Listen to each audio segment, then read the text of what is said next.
Senator from Nevada, Senator Cortez Masto. Senator from Nevada. Mr. Vice President, I know that this room is full of leaders of both parties who love this country, and many believe that for America to succeed, our politics must find common ground. And that has never been clearer than today when armed rioters stormed the U.S. Capitol, emboldened by President Trump's false and inflammatory rhetoric about the 2020 elections. I believe that we in this chamber have a special duty as leaders to work together to lower the temperature of our politics. And I hope that my colleagues who have questioned the legitimacy of this election in Arizona and all of these other states now see the dire and dangerous consequences of sowing doubt and uncertainty.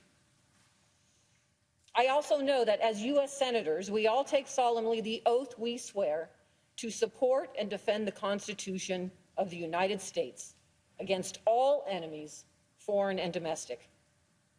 At this moment in history, I can think of nothing more patriotic than renewing our faith in the charters of freedom that our founding fathers crafted for our republic, starting with the fundamental American principle in our Declaration of Independence that governments derive their just powers from the consent of the governed. The people have spoken in this election, and our only job here today is to do what they ask. It is not to argue election security. That's not the place for what we are doing today. Our Constitution specifically reserves to the people the right to meet in their respective states and vote for the president and vice president. As a result, individual states oversee and implement the election process, not the federal government. To guard against fraud or irregularities in the voting process, the states are required to have robust election security measures. Likewise, state legislatures have the opportunity to examine evidence of voter fraud before they certify their electoral college votes. And our courts, from district courts to the United States Supreme Court, adjudicate legal challenges and election disputes. All of those things happened after the 2020 election. State houses and courts across the country took allegations of voter fraud seriously and followed the constitutional process to hear challenges to this year's elections.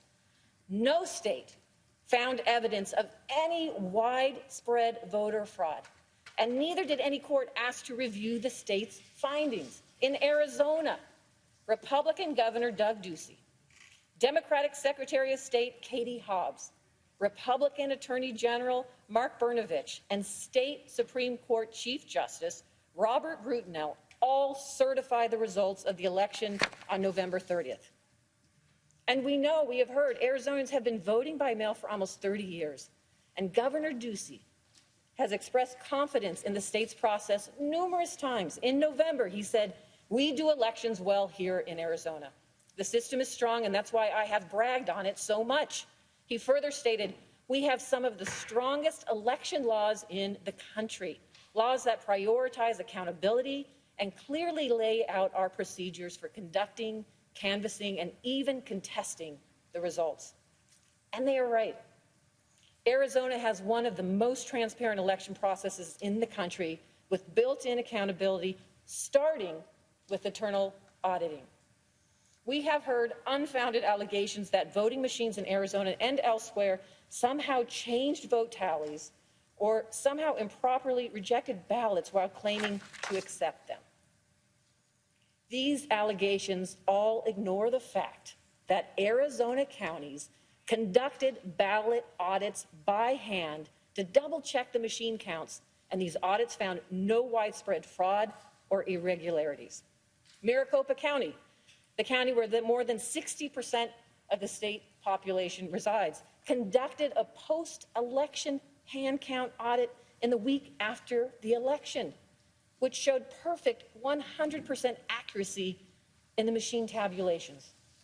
So why would we need, my colleagues, to call for a 10-day emergency audit to be conducted by a legislative commission when it's already been done by the state of Arizona? What happened to states' rights? The audit involved checking ballots for the presidential election, but also ballots for federal and state legislative elections. The audit report shows every precinct's machine and hand count totals for each of the races audited. And for every single race in every precinct, the difference between the hand count and the machine count was 0. Maricopa's audit report stated no discrepancies were found by the hand count audit boards. Seeking to find any reason to contest these results, some of the state Republicans then tried to claim that Maricopa County failed to follow state law in conducting this audit by selecting voting center locations to audit instead of voting precincts. This was wrong. And this, too, went to a court. In rejecting this claim, state court in Arizona found that the county followed the properly issued guidance on hand audit procedures from the Arizona Secretary of State.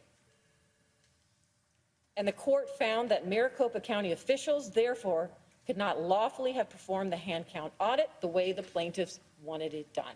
If they had done so, they would have exposed themselves to criminal punishment. The senator's 5 minutes is expired. Thank you, Mr. Vice President. I would close by just saying, please, my colleagues, do not disenfranchise the voters of Arizona and certify their votes tonight. Thank you.